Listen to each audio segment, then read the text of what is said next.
and girls. Today we are going to read Swish, the slam dunkin', alley-oop, and high-flying Harlem Globetrotters, written by Suzanne Slade, illustrated by Dawn Tate. Boys and girls, here's some pictures of the Harlem Globetrotters.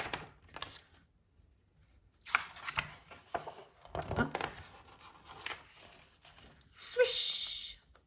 The slam dunkin', alley-oop, and high-flying Harlem Globetrotters, written by Suzanne Slade, illustrated by Dawn Tate.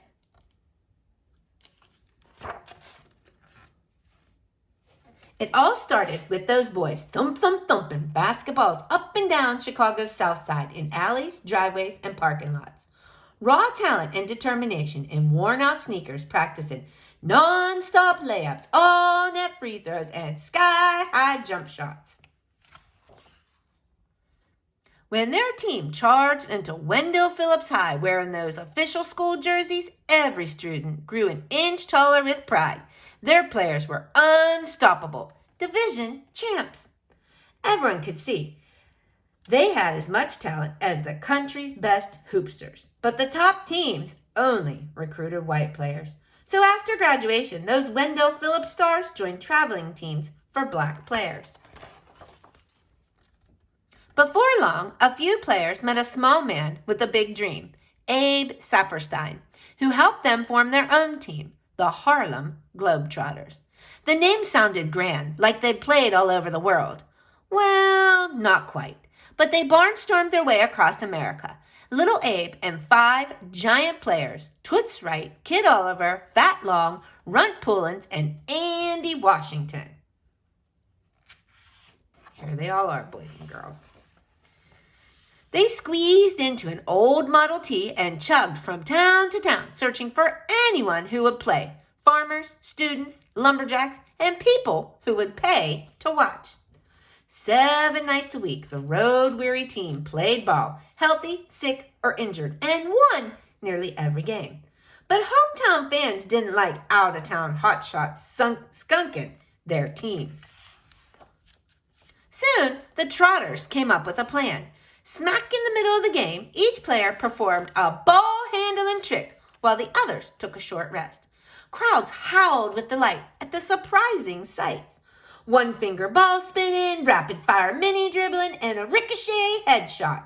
Suddenly, people didn't mind when the hilarious Trotters beat their team. The Globetrotters played wherever they could, barns, basements, even the bottom of a dried-up swimming pool. The crowds laughed and cheered, but as soon as the game ended, the cheers stopped. The tired, hungry players weren't always welcome in hotels or restaurants. They couldn't use most gas station restrooms or phones.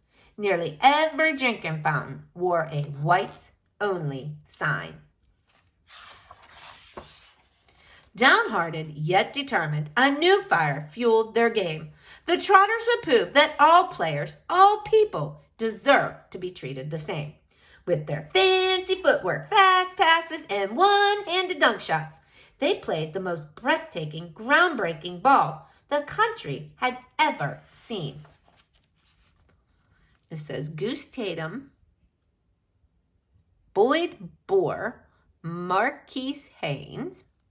The years bounced by. Older players retired. New ones stepped in. Goose Tatum, the clown prince who rolled that ball across 84 inches of steel strong arms. Marquise Haynes, a dazzling, dizzling dribber with lightning fast hands. Boyd Blue, that was his name. A spectacular sharpshooter who only had one arm. With their slapstick tricks and pinpoint shots, the Trotters' game became known as the show. They made the game look so easy. People didn't even notice their incredible talent. But this team was more than a show. They were skilled athletes, expert players, and electrifying performers, all rolled into one, professionals at the game.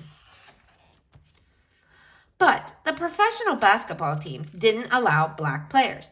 Determined to make people see their talent instead of their skin color, the Globetrotters challenged the best team in the National Basketball League, the mighty Minnesota Lakers. What? You could almost hear the nation gasp. A pro team play those high-flying showboats? How ridiculous. Yet, the Lakers agreed. They couldn't wait to trounce the Trotters. Shivering fans lined up outside Chicago Stadium in the middle of the night darkness on February 19th, 1948. People across the country slapped down sure bets. Easy money. No way the Lakers could lose. They had 6'10" giant George Mikan. Surrounded by raucous, record-breaking crowds, the Globetrotters jogged out in comical striped shorts. But they left their tricks behind. Tonight was straight up serious ball. Right from the start, Goose stuck to Mikan like gum on a shoe. Yet Mikan quickly scored 18 points and blocked every shot Goose put up. By halftime, the Lakers were ahead. But the Globetrotters fought back and tied the game. Right before the end of the game buzzer, the Trotters sent one last shot, soaring towards the net. Swish! Globetrotters win 61-59. Without saying a word, the Trotters showed the world that players with different skin colors belonged on the same court. The Lakers demanded a rematch. The win was a fluke. A year later, the teams faced off again. And the Trotters won again. Now, the most popular team in America, the Globetrotters played to sold-out stadiums and signed a Hollywood movie contract. Meanwhile, NBA teams were barely selling enough tickets to pay the bills. Frustrated team owners gathered to pick next season's recruits. One by one, they carefully considered each athlete's talent, and suddenly their whites-only rule seemed ridiculous. Then something incredible happened. The Celtics owner announced an astounding choice. Chuck Cooper, one of the most remarkable players he'd ever seen, and one of the Globetrotters' newest recruits. Soon, another owner declared his top picks, two more phenomenal black players. And the game was never the same. It became nonstop, give it all you got, out to win it, sky's the limit, basketball. After breaking into the NBA, the Globetrotters broke out into the world. They played in dusty Bullring in Peru, in a cow pasture in New Zealand, and on a court built over barrels in Germany. The crowds were astonished by their slam dunks, alley-oops, and other high-flying surprises. They made thousands of new friends, met popes, princes, and presidents, and even sipped tea with the Queen of England. They shared their joy, laughter, and warm friendship with nations around the world, even ones who weren't friends with the United States. Back home, Harlem Globetrotters were named America's Ambassadors of Goodwill. How about that? The team that brought black and white America closer together brought the world a little closer together too, and lived up to their Globetrotter name after all. The end. And boys and girls, this just details more about the Globetrotters. So if you want, I can read it to you, but the print is really small. So let me see here. So this says, the Harlem Globetrotters played their first game in 1927, a time when other barnstorming basketball teams also called themselves Globetrotters to sound as if they'd traveled the world. Barnstorming teams did travel a lot, but usually to small towns to play exhibition games. Abe Saperstein, the Trotters coach, originally named the team the New York Harlem Globetrotters after the neighborhood of Harlem in New York City. This area was the center of African American culture at the time, and Abe thought audiences would be impressed if they believed the team originated there. Within a few years, though, the team dropped New York, which resulted in their now iconic name, the Harlem Globetrotters. Interestingly, they didn't play in Harlem until 1968. When the Trotters started out, Abe was their coach, driver, booking manager, publicist, accountant, and occasional teammate. Even though he was only 5'3", Abe stepped in as a substitute player when needed, wearing a uniform under his suit on game days just in case. At times, however, his relationship with the players was complicated and conflicted. Many team members felt he underpaid them and didn't treat them with respect.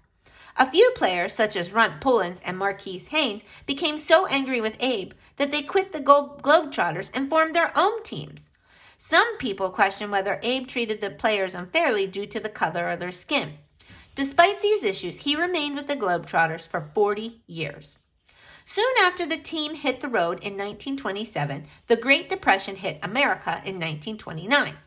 People had little money and hardly any to spare for luxuries like basketball tickets. Yet the crowds that came to see the Globetrotters grew and grew. Their incredible skills and superior popularity served as a huge catalyst for change, and by 1950, the NBA finally decided to allow black players into the league. Chuck Cooper, who played for the Trotters during the college All-Stars tournaments and was under contract to join the team, became the first African American drafted into the NBA. Earl Lloyd, the first African American to play in an NBA game, had played in a Globetrotter tour and was expected to join the Trotters full-time after college. Nat Sweetwater Clifton, a popular Globetrotter in the late 1940s, was the first black player to sign an NBA contract. The Globetrotters embarked on their first trip to Europe in 1950. Although the team had faced discrimination in America for decades, they were enthusiastically welcomed and often treated like royalty in almost every country they visited.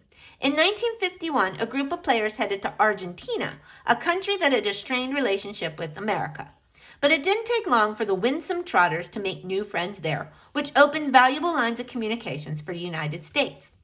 That same summer, another team of Trotters visited 47 cities in Europe, where they made friends with government officials and thousands of fans.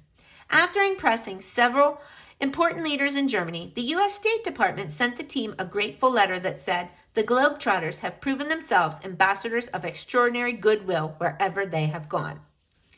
And that goodwill has continued. Today, the Harlem Globetrotters field several teams which perform across America and visit countries around the world.